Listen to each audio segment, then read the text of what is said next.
UFC is back on the road. It seems to be consistent. UFC Charlotte this time. In the main event, we had Jailton Almeida.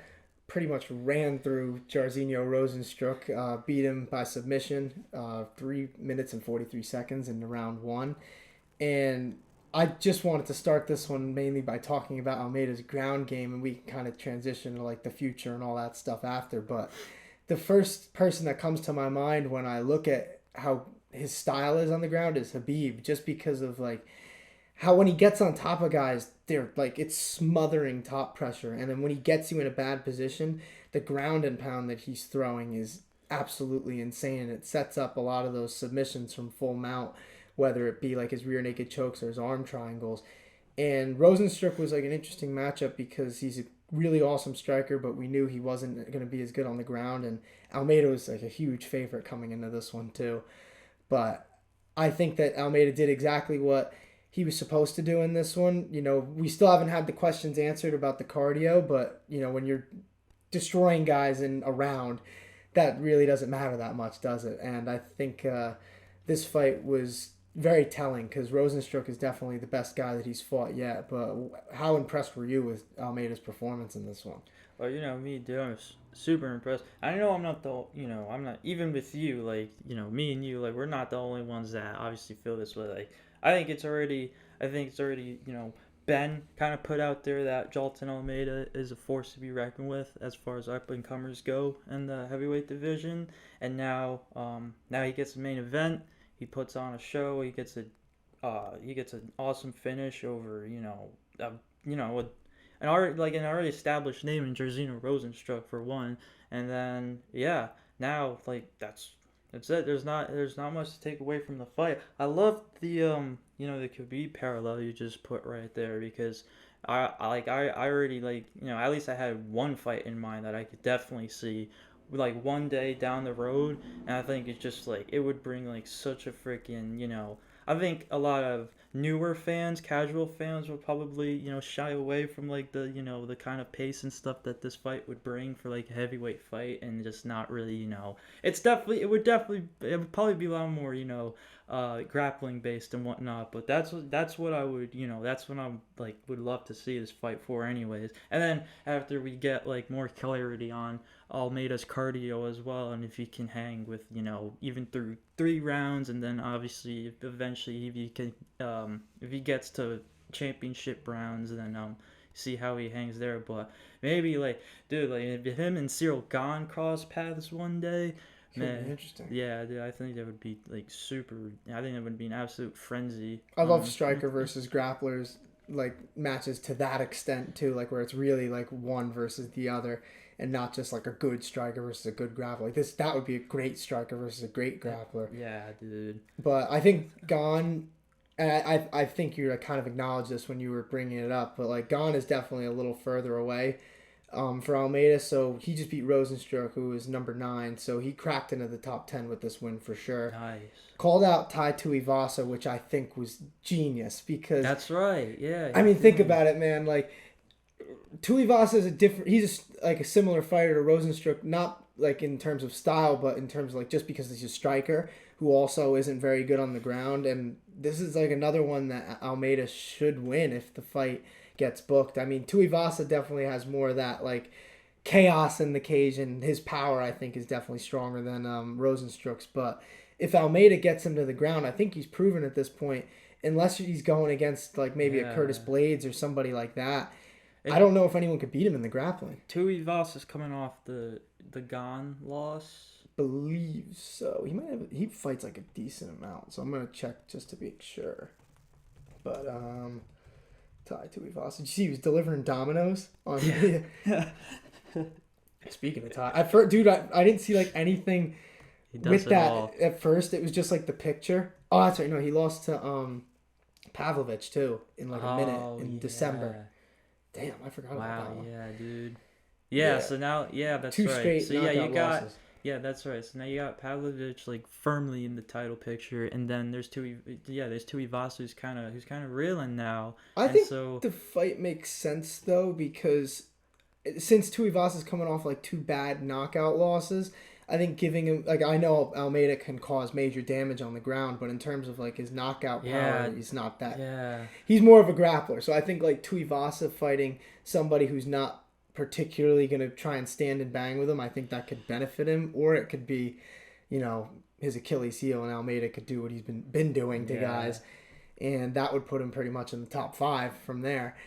But I don't know. I think that fight's probably going to get booked next because Dana says himself that he thinks Almeida's special, and Tuivasa is a guy that a lot of casual fans like. So I think that if Almeida could do what he's been doing to tie, then that'll kind of give him that extra oomph that he needs to get into the title picture. Because this dude's a destroyer, man. Like, when he's in full mount, Yeah. there's not many guys who are better than him, like, in that position. And I don't know. I just don't see any of the strikers in this division able to stop him that easily. I mean, I know Rosenstruck isn't as good of a grappler as some of the other guys at the top, but man, like, Almeida seems to just be relentless in there. And like I said, I think the main thing is seeing who can push him further, just to get that, test that cardio a little bit, you know. But I don't really have anything else on this one, and I don't know if you did before we move on to the next one. But No, we hit on it, and that's I think it's mainly the cardio question. I think, obviously if he's gonna keep putting dudes away this fast, like how much does it really even matter? But yeah, now you see Jailton Almeida, like the hype train is like in full effect now. He's gonna crack the top 10, and yeah, hopefully just more banger fights on the way. for sure. And then this is a fight in the co-main that people thought was going to be a banger, and in a way it kind of was, but not like a war type banger, but more just Johnny Walker just putting it on Anthony Smith. And the first thing that I noticed is just the leg kicks right off the bat, and Anthony Smith has had so many problems with leg kicks over his career, and Yeah. it doesn't even seem like a strategy thing. It seems more like a durability problem because against Rakic he got hurt. There was like another fight that I'm like blanking on. Is it Devin Clark? No, Devin Clark he beat. I might have to look this up on Tapology. But Anthony Smith has just had like some rough luck. I mean, he had the fight booked with Jamal Hill, and then Hill got pulled to fight in the title fight, which can't feel great for Anthony Smith. And yeah, 36-18. He's fought some killers, man. But lost this fight to Johnny Walker, and I was impressed by Johnny mainly because he hasn't had a win that looked this complete, I don't think, in his career until now. And Anthony Smith is such like a skilled fighter that a guy like Johnny Walker getting a win over Anthony in that fashion, I think, is just impressive. You know, Anthony's a durable guy. Like, I know Dana was giving Johnny a little bit of shit for not pushing the finish when Anthony was hurt, but I don't know. A guy like Smith, who's been there, fought guys like John Jones, the top of the division, for Johnny to get a good win like that over him, I think that propels him further and further up in the light heavyweight title picture. Like, I think that his career with this fight is really starting to turn a corner. Like, this could be one of his biggest wins if he can execute from here on out. But I don't know, like we were talking a little bit before we started. This fight was a tiny bit bizarre, just in the sense that it seemed like Walker would have been able to finish Anthony Smith, but I know you had some thoughts on it, so I'll kind of let you go with what you thought of this fight.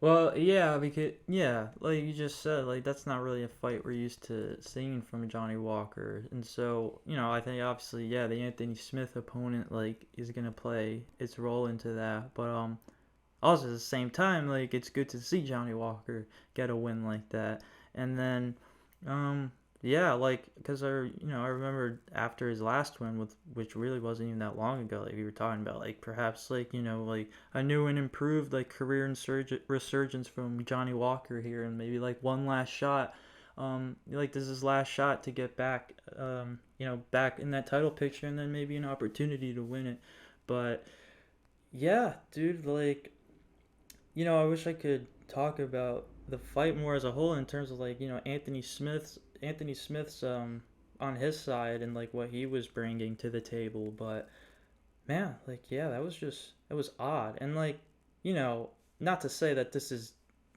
exactly why, or like obviously if the if this fight could have gone a completely different way, but like, yeah, I mean, it was obviously it was no secret that Anthony Smith, like, he wasn't all there, and like, you saw like during the fight, he's telling, he's talking to Johnny Smith, like, dude, I was seeing some crazy stuff about Anthony Smith after this fight Oh, because the thing he was like talking in the cage. the home invasion, they're saying like he was literally having like PTSD, like mid fight with Johnny Walker across from him, like talking to him, and, like, I think that he might just be getting himself in that like mental state, but I don't. Yeah, I don't know what that was. I really have no idea. That's part of what made this so odd, and like, obviously when you have Anthony Smith who's in that kind of headspace, like you're playing that, and then like you have Dana who's getting on Johnny Walker for not pushing the finish, but like hasn't this guy had enough like spinning back fist, flying knee, crazy knockouts? Like I think he's due like one unanimous decision, Dude. It made for very dude. Like I think as far as betting goes, like, man, like, good luck to you. If you bet on this fight because. Yeah, dude. Like, I don't think this was an odd one for sure. I guess if you had the Johnny Walker money line, you're feeling pretty good. Yeah, that's it. Really, that had to have been the only like valuable bet. Or to go the distance. I feel like this one there was definitely probably a good bet for it to go the distance. Probably good odds, but I don't think anybody's putting anything on that. So, yeah. The last thing that I wanted to talk about for this fight is now that Johnny Walker beat Anthony Smith, he should be cracking into the top 5. And a fight that popped out to me when I was looking at the rankings that I think would be fun and would definitely propel Johnny Walker into the title picture with a win, him versus Jan Blachowicz.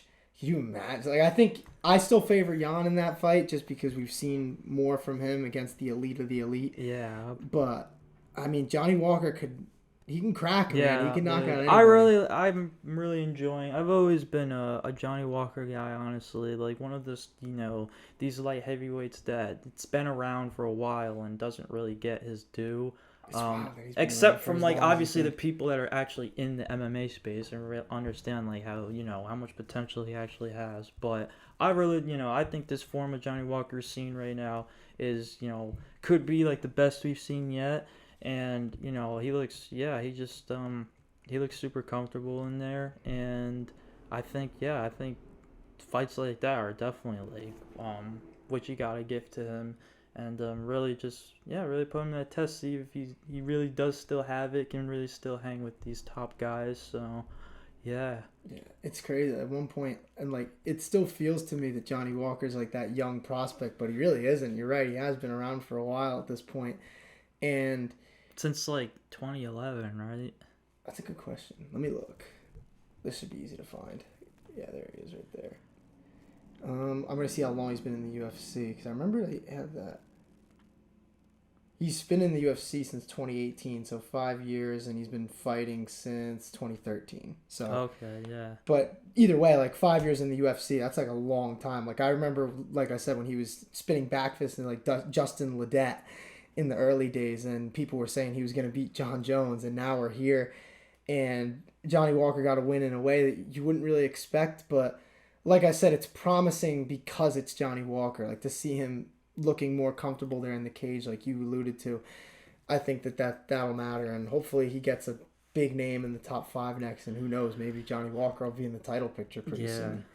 But the last fight on the main card that I wanted to talk about was Ian Garry versus Daniel Rodriguez. Now, you had some thoughts on this fight when we were texting about it the other day, so I think I'll let you kind of start with it. I'll start with this question, though, so like there's a bit of a direction to it.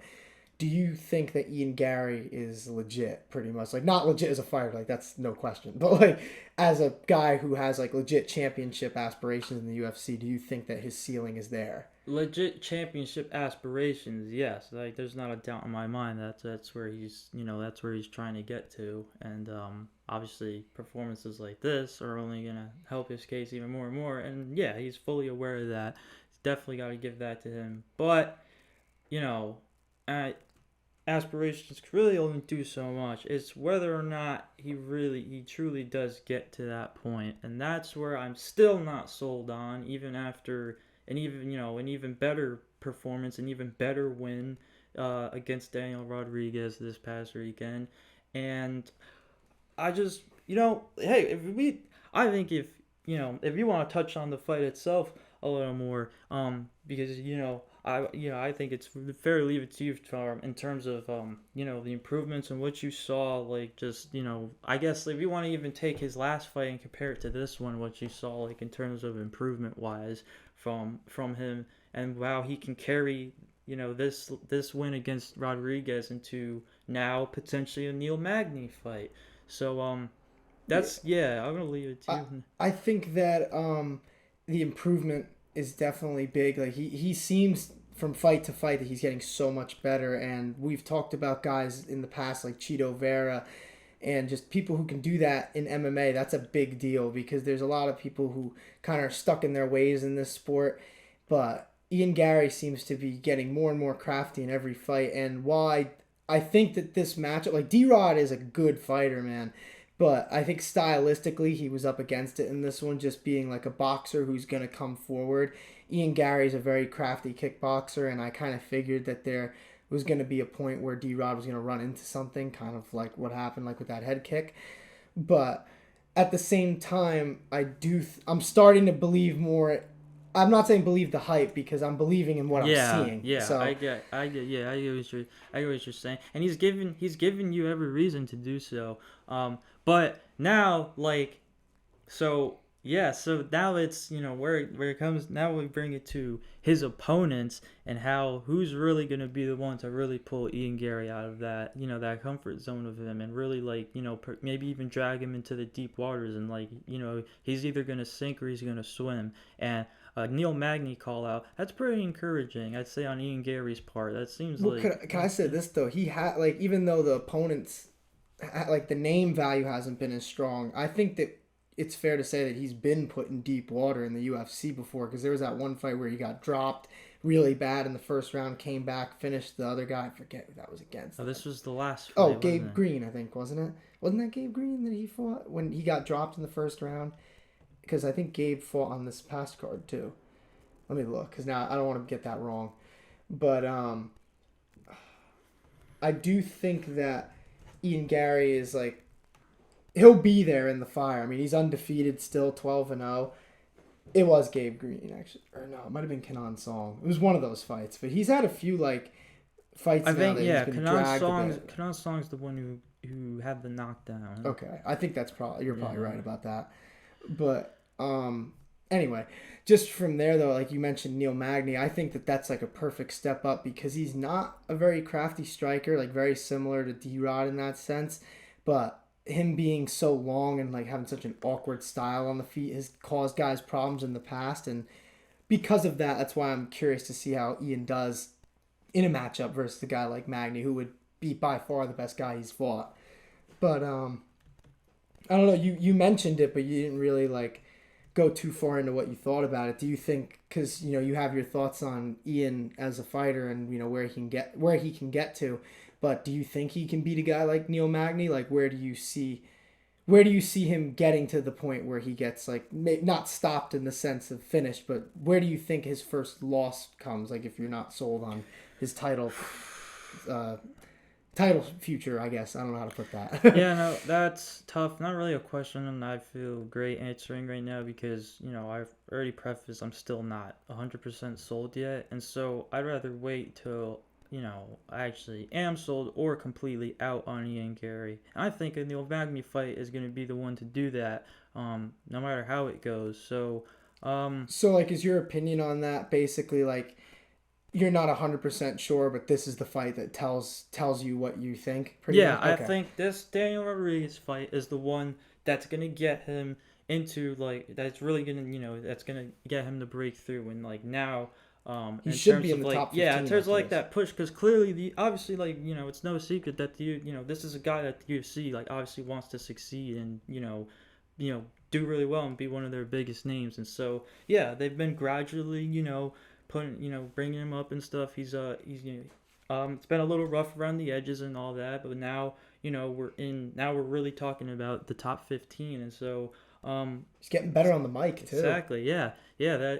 That too. There you go. His the personality and stuff and all that. He's very outspoken and all that. Like that's for this division, that's a kind of flair that someone wants to bring. Do you remember in So the beginning when we were talking about him and because he was constantly copying Conor McGregor quotes and we were like, dude, like, because you could tell he's charismatic. We're like, dude, just be yourself and people will like you. And it seems like that's where it's starting to get now. That's good. Yeah. He talks like, it's almost weird because he talks crap but not in like a disrespectful way. It's in a very confident way. Like, nobody's gonna beat me, it doesn't matter who it is. Like, he's not really shitting on his opponents. And like you saw even before this fight how respectful he was towards D-Rod while keeping the same tone that, yeah, I'm going to beat him. This is just another guy who I'm going to get past so I can get to the title. And I think in a way that's more intimidating. He's for sure has the right mindset. It's good to see. But seems like a great dude too, like just personality wise. Yeah. But yeah. I think this was definitely the win and the kind of win too that he needed to, really like really get pushed to that next level. I think the UFC is finally going to they're gonna pull that trigger now. So obviously it's not guaranteed to be Neil Magny, but we'll see. I think it's gonna be a notable name for sure. Yeah, because D-Rod I think was ranked 15. I want to say I have the rankings still up, so I'll just go look. Yeah, he was ranked number 15. So definitely fair to say. And Neil Magny's number 11. So I think that's definitely a fair step up, and the UFC seems like they might cater to him. That's fair for sure, yeah. But besides that, there were a few good knockouts on the card. Matt Brown tying the UFC record with Derek Lewis with number 13 against Court McGee, so that was pretty nice. And then Brian Battle in his hometown, 14 seconds over Gabe Green, who I was just talking about before. That was a great moment. So overall, pretty fun card on ABC, so that's always good for the mainstream audience to catch it. Even though it was during the day, I'm sure there were more eyes on it than usual. But pretty fun card. Next week is Mackenzie Dern versus Angela Hill. That should be a fun fight. Always love women's strawweights main events. Some people don't, but I think strawweight's a fun division. I don't understand why people hate on it sometimes. But we will be back next week with that, so we'll see y'all then.